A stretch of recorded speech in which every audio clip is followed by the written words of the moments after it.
Yes, আগামীকাল happy new year 2025 শুরু হচ্ছে। বছরের প্রথম দিনেই দেবদার তরফ থেকে দেবদার ফ্যানেদের জন্য বিশাল উপহার। রঘু ডাকাতের অ্যানাউন্সমেন্ট আসছে আগামীকাল। সবকিছু ঠিকঠাক থাকলে রঘু ডাকাতের অ্যানাউন্সমেন্ট আসছে আগামীকাল। হ্যালো এভরিওয়ান, আমি পৌশালী চলে এলাম আরও একটা নতুন ভিডিও নিয়ে।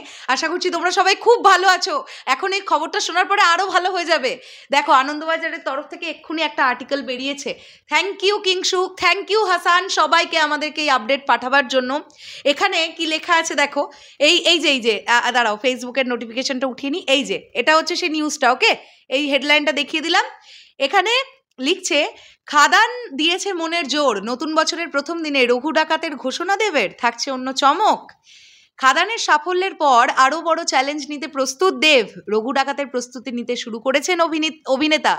বছরের শেষ দিনে টলিপাড়া সরগরম চর্চার কেন্দ্রে দেব অভিনীত ছবি রঘু ডাকাত। সূত্রের খবর, বছরের প্রথম দিনে অর্থাৎ বুধবার ধ্রুব বন্দ্যোপাধ্যায় পরিচালিত এই প্রতীক্ষিত ছবিটির ঘোষণা করা হবে। তবে ছবিটি ঘিরে নতুন কিছু তথ্য জানা গিয়েছে, যদিও এই প্রসঙ্গে আপাতত নির্মাতাদের মুখে কুলুপ।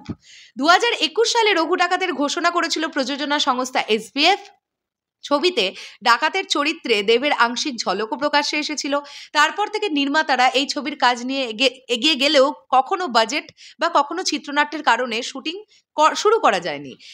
এই ছবি নিয়ে আনন্দবাজার অনলাইনকে ধ্রুব বন্দ্যোপাধ্যায় বলেছিলেন, রঘু ডাকাতের থেকে বড় বাণিজ্যিক ছবি আর কি হতে পারে, সেই জন্যই তো ছবিটার প্রস্তুতিতে একটু সময় নিচ্ছি। তবে এবার ছবির প্রযোজনার ক্ষেত্রে থাকতে চলেছে বড় চমক।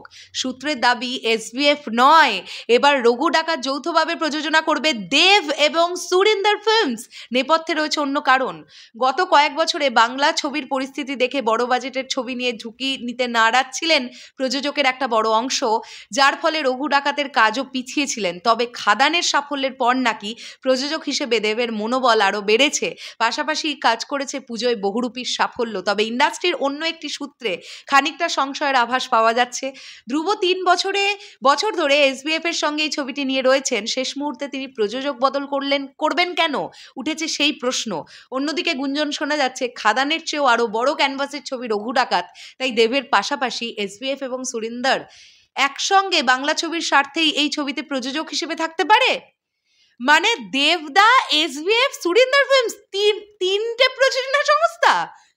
জানি না এটা কি হচ্ছে।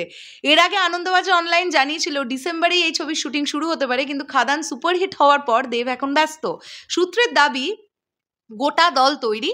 ছবির চিত্রাভিনেতা নির্বাচন নিয়েও চলছে আলোচনা। এর আগে 2021 সালে ধ্রুব পরিচালিত এবং দেব অভিনীত গোলন্দার ছবিটি দুর্গাপুজোয় রিলিজ পেয়েছিল। রঘু ডাকাতও নাকি আগামী বছরের পুজোকে মাথায় রেখেই তৈরি হবে। ঘোষণার পরে নতুন বছরের প্রথমার্ধেই ছবির শুটিং শুরু হবে। বাপরে, 2-3টে বম ব্লাস্টিং আপডেট। মানে এটা যদি হয়, দেবদা মানে Dev entertainment ventures, SBF, Surinder films, মানে এটা ট্রায়ো ভেঞ্চার্সের ছবি হতে যাচ্ছে। জানি না, এটা যদি হয় বাজেট নিয়ে কোনো চিন্তাই করতে হবে না, নিশ্চিন্তে একদম। তারপরে আমরা যেটা জানতে পারছি যে 2025-এ দুর্গাপুজোকে টার্গেট করে রঘু ডাকাত আসবে। আমি আগের ভিডিওটাতেই বলছিলাম যে প্লিজ যেন ফেস্টিভ্যাল রিলিজের কথা চিন্তা ভাবনা করা হয় রঘু ডাকাতকে নিয়ে। এত বড় ক্যানভাসের এত বড় বাজেটের ছবি, তো সো ফেস্টিভ রিলিজটাই সবচেয়ে বুদ্ধিমানের কাজ হবে। আর দেবদা এত বুদ্ধিমান মানুষ, এটা নিয়ে কোনো ডাউট নেই। আর লাস্ট যেটা আমরা জানতে পারছি কি, জানুয়ারি থেকেই শুটিং শুরু হবে। আমি তোমাদেরকে আগের ভিডিওতেই বলছিলাম যে আমার কাছে এরকম ইনসাইডার কিছু আপডেট আছে যে জানুয়ারির এন্ড অথবা ফেব্রুয়ারি স্টার্টিংয়ে রঘু ডাকাত ফ্লোরে যাওয়ার কথা। তো আমি এখনো এই কথাটাই বলছি, নয় জানুয়ারির এন্ড নয় ফেব্রুয়ারির শুরু, এর মধ্যেই কিন্তু রঘু ডাকাত ফ্লোরে চলে যাবে। ওকে, সো শেষ করলাম। এখন আমাদের শুধু অপেক্ষা। বছরের প্রথম দিনটাতে একটা দারুণ সুন্দর অ্যানাউন্সমেন্ট দিয়ে আমাদের বছরটা শুরু হতে যাচ্ছে এবং কালকেই আমরা জানতে পেরে যাব অ্যাকচুয়ালি কোন কোন প্রোডাকশন হাউস থাকছে। সেটা নিশ্চয়ই ডেফিনেটলি কালকে আমরা জানবো। শেষ করলাম ভিডিওটা, আসছি আবার খুব শিগগিরই নতুন কোনো ভিডিও নিয়ে। তাহলে এখনের জন্যে টাটা। ও, তোমাদের সৃঞ্জয় আমার পাশ থেকে বললো, যা যা বলে দে, তোর বাপ এসেছে। টাটা।